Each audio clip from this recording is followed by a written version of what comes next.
Bienvenue dans notre émission Par l'Éternel, ton serviteur écoute. Je m'appelle Aline Claude et c'est un réel plaisir de vous retrouver ce matin. Nous poursuivons notre série intitulée Jésus a payé notre facture. À vous qui écoutez cette émission, je ne sais pas où vous vous trouvez en ce moment, ni ce que vous traversez, mais je crois sincèrement que si vous écoutez cette parole, ce message en ce moment, ce n'est pas un hasard. Avant d'entrer dans le vif du sujet, j'aimerais vous poser une question. Êtes-vous né de nouveau? Peut-être que vous vous dites athée, ne croire en rien, ou que vous fréquentez une église de temps en temps ou de manière continuelle, ou que vous lisez parfois la Sainte Bible. Ce que vous devez savoir, c'est que le fait d'aller dans un garage ne fait pas de vous forcément un garagiste. Fréquenter en effet une église ne fait pas de vous une personne née de nouveau.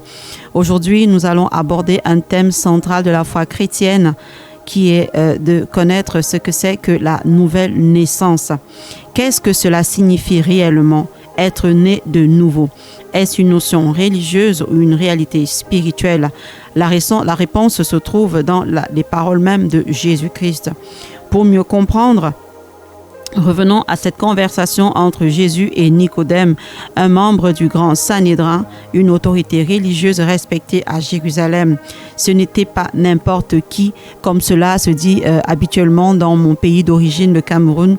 Ils aiment dire, lorsqu'on parle d'une personne influente, d'une personne qui a un grand poste de responsabilité, on dit que cette personne n'est pas n'importe qui.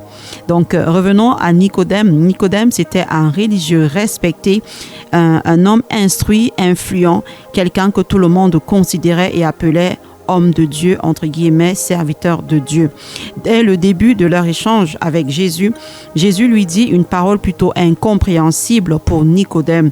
En vérité, je vous le dis, à moins de naître de nouveau, personne ne peut voir le royaume de Dieu. Autrement dit, Jésus disait à Nicodème, ce que tu sais ou ce que tu as appris dans la religion, ton grand savoir ne suffise pas pour entrer dans le royaume de Dieu. Ta position non plus, ta religion ne suffise pas pour naître de nouveau. D'ailleurs, à tous les grands savants intellectuels, tous les responsables religieux, influents ou pas, inconnus ou connus, Dieu vous parle en ce moment même. Aujourd'hui, il vous dit de naître de nouveau pour entrer dans son royaume. Continuons avec cet échange entre Jésus et Nicodème. Nicodème, lorsque Jésus lui dit qu'il faut naître de nouveau pour voir le royaume de Dieu, c'est-à-dire pour entrer dans le royaume de Dieu, comme beaucoup d'entre nous l'auraient fait à la place de Nicodème. Nicodème comprend ces paroles de Jésus de manière naturelle.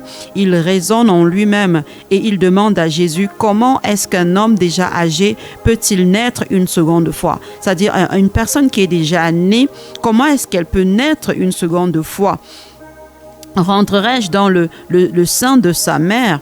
Comment une personne âgée de 7 ans, par exemple de 20 ans, 30 ans, 40 ans, 70 ans et plus peut-il naître de nouveau? Et Jésus lui répond alors, ce qui est né de la chair est chair et ce qui est né de l'esprit est esprit. Autrement dit, Jésus lui dit, je ne parle pas d'une naissance humaine, je parle de la naissance, la nouvelle naissance spirituelle. Vous convenez avec moi que lorsqu'un enfant est sorti du sein de sa mère, il ne peut plus y retourner. Après la naissance, le corps du nouveau-né s'adapte à un nouvel environnement, ce qui rend le retour à la vie intra-utérine incompatible. Ses moyens de nutrition et son mode de vie, son milieu de vie ont changé. Amen. De la même manière, Jésus explique à Nicodème que la nouvelle naissance n'est ni biologique ni scientifique, mais spirituelle. Et il dit, il faut que vous naissiez de nouveau. Nous le dit Jean 3 au verset 7. D'ailleurs, à tous les grands responsables religieux et autorités spirituelles, Dieu vous dit ce matin, il faut que vous naissiez de nouveau. Amen. Amen. Alors, pourquoi la nouvelle naissance est-elle nécessaire? Lorsque nous consultons les Saintes Écritures, nous voyons dans le livre de Genèse, au chapitre 3, le verset 20 nous dit « Adam donna à sa femme le nom d'Ève, car elle a été la mère de tous les vivants. » Et dans le livre de Romains, au chapitre 5, à partir du verset 12, nous lisons « Comme par un seul homme le péché est entré dans le monde, ainsi la mort s'est étendue sur tous. » Dans le livre de Job, au verset 25, chapitre 25, autant pour moi, au verset 4, il est écrit: comment l'homme serait-il juste devant Dieu? Comment celui qui est né de la femme serait-il pur? Lorsque nous consultons tous ces textes, la parole de Dieu nous enseigne à travers ces versets que toute l'humanité provient d'un seul homme appelé Adam. Et avec Adam, quelque chose est entré dans l'humanité. Le péché avec pour conséquence la mort éternelle. Amen. Il y a toute une série également qui est consacrée à expliquer véritablement ce qui s'est passé lorsque Adam et Ève ont péché. Mais nous n'allons pas nous élargir, nous étendre de ce côté-là. Nous restons en fait dans le sujet de la nouvelle naissance. Donc, vous n'aviez pas appris à pécher. Tout homme n'a pas appris à pécher. Donc, vous qui êtes nés avec cette nature. Comme moi, vous également. C'est pour cela que parfois, lorsque l'on veut faire du bien, on veut faire le bien, on n'y arrive pas. Tu peux promettre de changer, mais à chaque fois, tu retombes. Vous ressentez un vide intérieur, même quand tout semble aller bien pour vous. Tout homme, en fait, né d'une femme, est né dans le péché et par conséquent a besoin de naître de nouveau pour avoir accès et appartenir au royaume, à la famille de Dieu. Amen. Dites avec moi Amen. Donc Dieu, dans son amour, a prévu l'issue. Il a prévu un pont de sauvetage pour sauver toute l'humanité entière de cette nature de péché, de la nature adamique encore appelée le vieil homme. Regardons ensemble cette parole contenue dans 1 Corinthiens au chapitre 15 au verset 22. Il est écrit: comme tous meurent en Adam, de même aussi tous revivront en Christ. Et nous connaissons cette magnifique parole qui fait partie de l'un de mes versets préférés de la Sainte Bible, Jean 3, verset 16. Dieu a tant aimé le monde qu'il a donné son Fils unique afin que quiconque croit en lui ne périsse pas, mais qu'il ait la vie éternelle. Dites avec moi Amen. Dieu a vu notre misère. Il a vu notre état de pécheur. Il a vu notre séparation d'avec sa personne et il a envoyé Jésus-Christ. Jésus-Christ, en fait, est la solution de Dieu face au péché de l'humanité entière. Il est venu avec une mission claire, comme le précise Luc au chapitre 19. Le Fils de l'homme est venu chercher et sauver ceux qui étaient perdus. Amen. Et lorsque nous consultons la définition du dictionnaire du mot salut, nous voyons qu'en fait, le dictionnaire définit le mot salut comme le fait d'échapper à un danger, à quelque chose de mal. Et le mot salut, c'est-à-dire dans sa définition étymologique, est tiré du grec soteria, qui englobe la guérison, la délivrance et la restauration complète de l'être humain. Donc, sauver ce qui était perdu nous renvoie en fait ne renvoie pas juste à aller au ciel. Beaucoup de personnes, lorsqu'ils entendent que quelqu'un est sauvé, ça ne renvoie pas seulement au fait d'aller au ciel. Non, Jésus est venu sauver signifie qu'il est venu nous pardonner les péchés. Il est venu pardonner les péchés des hommes sur la terre. Il est venu les restaurer. Il est venu les libérer. Il est venu les guérir. Il est venu les mettre en sécurité. Il est venu leur faire échapper de la condamnation du péché, de la condamnation de la mort. Il est venu les tirer de la mort et leur donner accès à la vie nouvelle et les réconcilier avec Dieu. Dites avec moi un grand Amen. Quand vous croyez en Jésus-Christ et que vous l'acceptez réellement comme Seigneur et Sauveur dans votre cœur, quelque chose se passe dans le monde spirituel. Vous quittez le royaume de Satan qu'on aime souvent comparer à l'Égypte. Non pas que je ne suis pas en train de dire que l'Égypte c'est le royaume de Satan, Amen. Mais en fait, c'est ce à quoi ça nous renvoie à chaque fois lorsque nous méditons les Saintes Écritures. On voit toujours que le peuple de Dieu avait été amené en esclavage en Égypte. Bien aimé, c'est dans le domaine spirituel. Amen. Donc, lorsque nous recevons Jésus-Christ comme Seigneur et Sauveur personnel dans notre vie, Amen, il y a un changement radical qui s'opère. Vous passez du royaume des ténèbres au royaume de la lumière, d'un ancien statut de condamné à mort, la mort éternelle évidemment, à celui d'un enfant de Dieu. À tous ceux qui l'ont reçu, il a donné le pouvoir de devenir enfants de Dieu. Le verbe devenir, en fait, ici, exprime un passage, une transformation réelle. Si vous dites d'une personne qu'elle est devenue belle, qu'elle est devenue prospère, qu'elle est devenue grande, cela voudrait tout simplement dire qu'il y a eu un changement dans la vie de cette dernière. Amen. Cela suppose que si vous dites d'une personne qu'elle est devenue belle, cela veut dire qu'elle n'était pas belle avant. Amen. Amen. Cela veut dire qu'il y a eu un changement dans la vie de cette personne. Amen. Et la Bible, en fait, nous enseigne que l'être humain est composé de 3 parties. Dans le livre de 1 Thessaloniciens 5 au verset 23, nous lisons ensemble que tout votre être, l'esprit, l'âme et le corps soient conservés irrépréhensibles, c'est-à-dire inattaquables lors de l'avènement de notre Seigneur Jésus-Christ. Dans 2 Corinthiens 5, 17, il est écrit « Si quelqu'un est en Christ, il est une nouvelle créature. Les choses anciennes sont passées, maintenant toutes choses sont devenues nouvelles. » Lorsque nous regardons le tout premier verset que nous avons lu tout à l'heure, dans 1 Thessaloniciens 5 au verset 23, où nous voyons que l'être humain est composé de 3 parties, l'esprit, l'âme et le corps.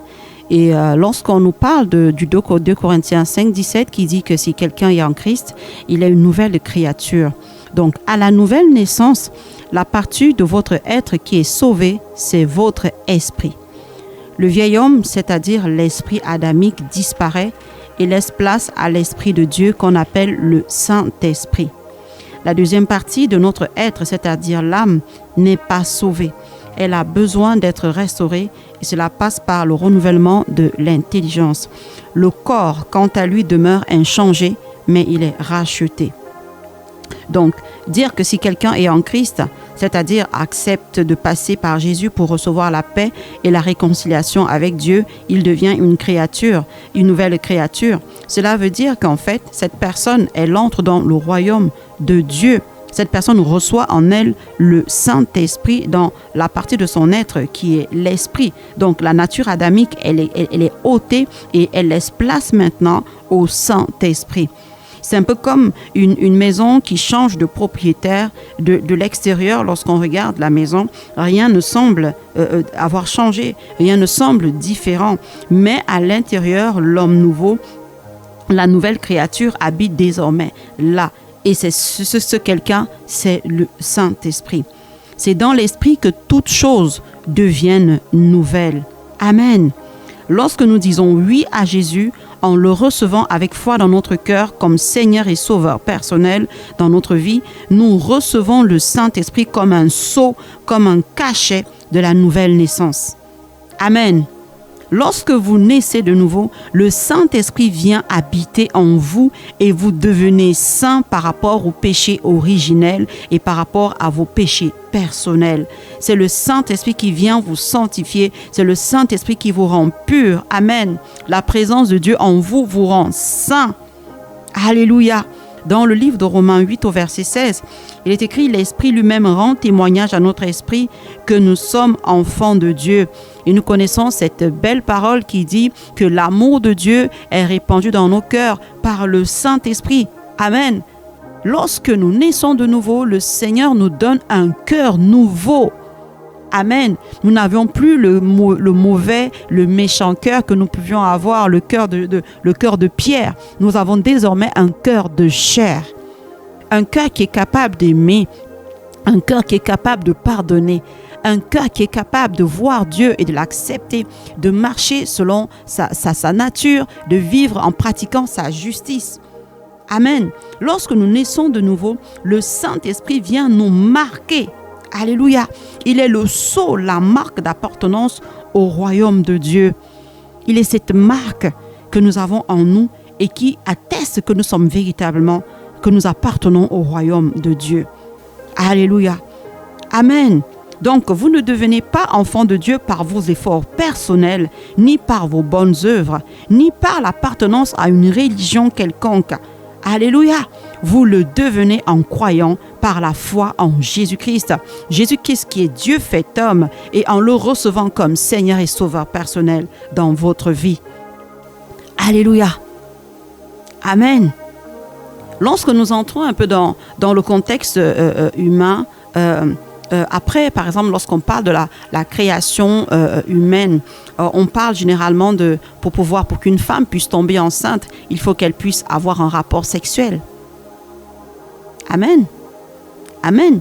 Donc, après un rapport sexuel, ce sont les scientifiques qui l'expliquent mieux, des millions de spermatozoïdes remontent l'utérus de la femme.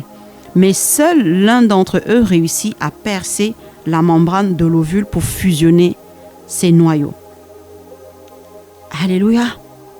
Lorsque la semence d'un homme rencontre l'ovule d'une femme, comme cela se passe lors de la reproduction humaine, il y a fécondation, ce qui aboutit à la création d'un zygote, encore appelé un œuf. C'est ainsi que se passe en fait la création humaine. Mais comment se passe la nouvelle naissance? Lorsque vous écoutez la parole de Dieu, qui est la bonne semence, et que vous la recevez et que vous y croyez dans votre cœur, ce qui se passe, c'est que cette bonne semence, qui est la parole de Dieu, vient percer et féconder votre cœur. Et cela produit la nouvelle naissance. Donc, la nouvelle naissance, c'est la nouvelle vie que le Saint-Esprit crée dans une personne. Dites avec moi Amen. Amen. Donc, si vous nous écoutez aujourd'hui et que vous n'êtes pas encore né de nouveau, sachez ceci. Dieu vous aime. Jésus-Christ a payé le prix de vos péchés à votre place. Vous n'aviez plus à les payer une seconde fois, ni une troisième fois, ni une autre fois quelconque. La grâce de Dieu, c'est Jésus-Christ.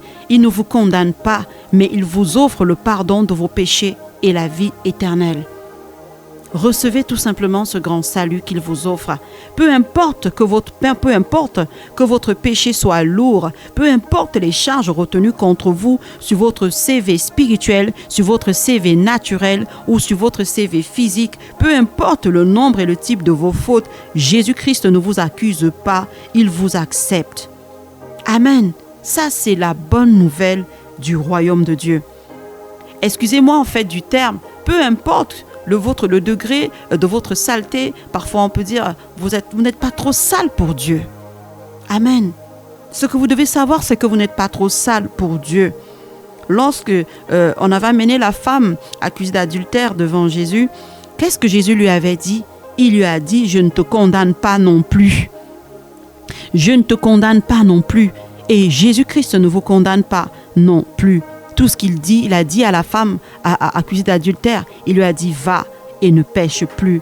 Dieu vous invite par cette parole à naître de nouveau. Si vous entendez cette parole, n'endurcissez pas vos cœurs. Alléluia. Amen. Donc, recevoir Jésus-Christ, c'est la décision la plus importante de votre vie. C'est passer de la mort à la vie. Alors, naissez de nouveau. Alléluia. Amen. Amen. Donc, naître de nouveau, ce n'est pas appartenir à une église ou à une religion. C'est naître de Dieu. C'est naître de Dieu. Mais à tous ceux qui l'ont reçu, à ceux qui ont cru en son nom, elle leur a donné le pouvoir de devenir enfants de Dieu. C'est lorsque nous recevons la bonne parole, la bonne nouvelle du royaume, lorsque nous recevons Jésus-Christ qui a donné de sa vie, qui a payé de sa vie, qui s'est sacrifié pour nous, qui a porté le prix de notre condamnation, alors là, nous sommes sauvés. Alors là, nous entrons dans le royaume de Dieu. Alors là, le Saint-Esprit vient habiter en nous. Amen. Alors, s'il faut partager un peu mon témoignage personnel, lorsque j'étais née de nouveau, c'était en 2020, je vais dire, dans mon corps, rien n'avait changé. Lorsque les personnes qui me connaissent pouvaient me voir, ils pouvaient dire, mais non, c'est la même personne. Mais à l'intérieur de moi, quelque chose avait changé dans mon esprit. Quelque chose avait changé. Je n'étais plus la même personne. Et je me souviens que avant, j'étais une personne impudique. Je pouvais mentir sans avoir des remords, même si quelquefois j'en avais. Mais j'étais devenue une toute nouvelle personne. Et je me rappelle mon fiancé à l'époque, lorsqu'il m'avait revue, il avait dit qu'il y avait quelque chose en moi qui avait véritablement changé. Mon regard avait changé, j'étais plus la même personne. Amen. Donc, je n'avais plus cet amour de péché. Je n'aimais plus le péché. Je n'aimais plus mentir. Je n'aimais plus pratiquer l'injustice. Il y a quelque chose en moi qui avait changé. Donc, ma nature avait changé. Amen. Je pouvais m'habiller d'une manière particulière, un peu comme dans le monde. Mais une fois que je suis née de nouveau, j'ai reçu une nouvelle identité. Je suis devenu enfant de Dieu. Et par conséquent, je n'étais plus enfant de Satan. Vous convenez avec moi que si quelqu'un est en Christ, il devient une nouvelle créature. Il devient enfant de Dieu. Cela veut dire que si on n'est pas enfant de Dieu, on est enfant de Satan. Donc, pour devenir enfant de Dieu, nous devons naître de nouveau. C'est la raison pour laquelle Jésus a dit que nul ne peut entrer dans le royaume de Dieu s'il ne naît de nouveau. Amen. Et le Seigneur vous dit aujourd'hui de naître de nouveau. Il frappe à votre cœur et il vous demande de naître de nouveau. Peu importe votre âge, peu importe votre nationalité, peu importe là où vous vous trouvez, il vous dit de naître de nouveau pour pouvoir appartenir à son royaume, sans quoi vous ne pourrez entrer dans le royaume de Dieu, vous ne pourrez prétendre appartenir au royaume de Dieu. Amen. Lorsque j'étais née de nouveau, lorsque je me suis convertie en 2020, avant, je pouvais, pour expliquer en fait la nouvelle naissance, des personnes qui me connaissaient avant lorsqu'ils pouvaient me voir passer, ils allaient pouvoir dire, mais voilà cette personne que nous connaissons qui passe. En fait, pour expliquer, pour dire que mon corps n'avait pas changé. Amen. C'est-à-dire mon apparence. Quand je parle du corps, je parle de l'apparence physique. C'est vrai que moi, quand j'ai rencontré le Seigneur, j'étais malade. J'étais malade, je souffrais dans mon corps. Et lorsque j'ai reçu Jésus-Christ dans ma vie, mon processus de guérison a été enclenché. J'ai été complètement guérie. Amen. C'est-à-dire des personnes qui étaient à côté de moi, qui étaient autour de moi, ils ont constaté le changement qui s'est produit également dans mon corps. Le changement dont je parle, en fait, c'était au niveau de la guérison. Donc, lorsque nous recevons Jésus-Christ dans notre vie, il s'opère une transformation. Cela veut dire que si tu reçois Jésus-Christ, tu dois pouvoir être guéri complètement. Alléluia. Alléluia. Amen. Il y a des personnes en fait qui ont reçu le Seigneur. Je prends l'exemple du bon larron. Lui, il était condamné avec Jésus sur la croix et il était à la droite de Jésus. Et lui, il a reçu Jésus étant sur la croix. Il est mort et il est allé avec le Seigneur au ciel. Amen. Là, c'est une autre chose. Forcément, lui qui avait reçu Jésus-Christ sur la croix, il ne pouvait pas être détaché de la croix. Ça, c'est une autre chose. Là, il était en train de subir la conséquence de ses péchés sur la terre. Il a eu à faire face à la justice terrestre. Donc, il avait été condamné à une peine de mort. Amen. C'est également la même chose pour des personnes qui sont peut-être en prison, incarcérées pour des choses qu'ils ont eu à faire. Pour ces personnes qui sont condamnées, qui sont en prison, qui sont en train de purger leur peine, lorsque vous recevez Jésus-Christ dans votre vie, cela ne veut pas dire forcément que vous allez sortir de prison. Amen. Même si le temps que vous deviez purger votre peine passe. Amen. Donc, lorsque vous naissez de nouveau, il y a un changement qui s'opère à l'intérieur de vous. Et non seulement, comme je l'ai expliqué tout à l'heure, il y a un changement qui se passe dans votre esprit. Votre âme, elle a besoin d'être restaurée, mais votre corps, en fait, ne change pas. Quand je parle du corps, je ne parle pas de l'état sanitaire, je parle en fait de l'aspect physique de la personne. Je prends un peu l'exemple lorsque je me suis convertie, lorsqu'on parle peut-être de l'apparence d'une personne, une personne qui est claire de teint, une personne qui est peut-être qui a un teint plus foncé ou plus bronzé, son teint ne change pas. Amen. Sa taille non plus ne change pas. Son poids, si la personne, lorsqu'elle naît de nouveau, elle a un poids un poids prononcé, son poids ne change pas. Amen. Mais il est possible que lorsque cette personne, parce qu'elle est convertie, parce qu'elle a reçu Jésus-Christ dans sa vie, si elle s'habillait peut-être d'une certaine manière, elle va s'habiller de manière plus décente. Si la personne consommait des choses qui mettaient sa santé en péril, cette personne se verra arrêter de consommer toutes ces choses. Par exemple, si une personne prenait de la drogue, consommait de l'alcool, cette personne va prendre conscience que ces choses ne sont pas bonnes pour sa santé et va changer de comportement. Amen. Donc, lorsqu'on est de nouveau, le corps reste le même, il reste inchangé. Donc, si vous aviez un teint, comme je l'expliquais tout à l'heure, votre teint ne change pas, votre taille non plus ne change pas. Amen. Lorsqu'on voit votre apparence physique, on vous reconnaîtra. Amen. Donc, le visage qu'on voit sur votre pièce d'identité sera le même. Oui, donc effectivement, si vous aviez des cheveux courts, des cheveux longs, votre texture de cheveux ne va pas changer. Il y a un épisode qui explique clairement ce qui se passe après la nouvelle naissance et nous vous encourageons à écouter cette série sur cette chaîne. Nous entrons dans la deuxième partie de cet épisode consacré à connaître la sagesse à appliquer après l'écoute d'une telle parole. Donc la parole de Dieu nous révèle dans le livre de Jacques chapitre 1 au verset 22, il est écrit « Mettez en pratique la parole et ne vous bornez pas à l'écouter en vous trompant vous-même par de faux raisonnements.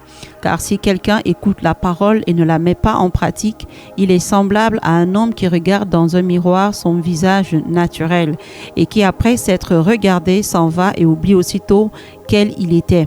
Mais celui qui aura plongé les regards dans la loi parfaite, la loi de la liberté, et qui aura persévéré, n'étant pas un auditeur oublieux, mais se mettant à l'œuvre, celui-là sera heureux dans son activité. » Aujourd'hui, le Seigneur vous dit « Heureux êtes-vous », c'est-à-dire béni êtes-vous plutôt, vous qui écoutez la parole de Dieu et qui la gardez. Le Seigneur voudrait que nous puissions garder la parole de Dieu. Pourquoi? Parce que lorsque nous gardons la parole dans notre cœur, alors maintenant nous pouvons la mettre en pratique. Et la différence entre ceux qui écoutent simplement la parole et ceux qui l'écoutent et la mettent en pratique, c'est que ceux qui la gardent obtiennent une bénédiction supplémentaire. Croire que l'écoute de la parole suffit pour être juste sans conformer sa vie à celle-ci, c'est une forme d'illusion. Donc, la sagesse à appliquer aujourd'hui, après cet enseignement basé sur la nouvelle naissance, est de vous laisser transformer par cette parole en acceptant de naître de nouveau. Amen. Donc, ne vous contentez pas juste d'écouter ce message, mais laissez-vous transformer par cette parole qui est esprit et vie. Croyez en Jésus-Christ dans votre vie, naissez de nouveau et accédez à cette nouvelle vie dont parlent les Saintes Écritures. Si vous voulez naître de nouveau, vous pouvez faire la prière de réconciliation disponible sur cette chaîne et saisissez l'accès que Dieu vous donne pour entrer dans son royaume et pour lui appartenir. Amen. Nous sommes parvenus à la fin de cette émission. Demain, par la grâce de Dieu, nous nous retrouverons pour un autre épisode. N'hésitez pas à partager, à aimer et à vous abonner à cette chaîne pour ne manquer aucune de nos publications. Je crois de tout mon cœur que cette parole que vous écoutez, ces enseignements que vous écoutez à travers cette plateforme vont transformer votre vie. N'oubliez pas, être né de nouveau, c'est naître de Dieu, c'est appartenir à Dieu, c'est être transformé dans son esprit. Ce n'est pas appartenir à une religion, mais c'est appartenir à Dieu. Alors recevez cette grande bénédiction que le Seigneur vous offre aujourd'hui. Alléluia, soyez bénis et à très bientôt sur cette chaîne.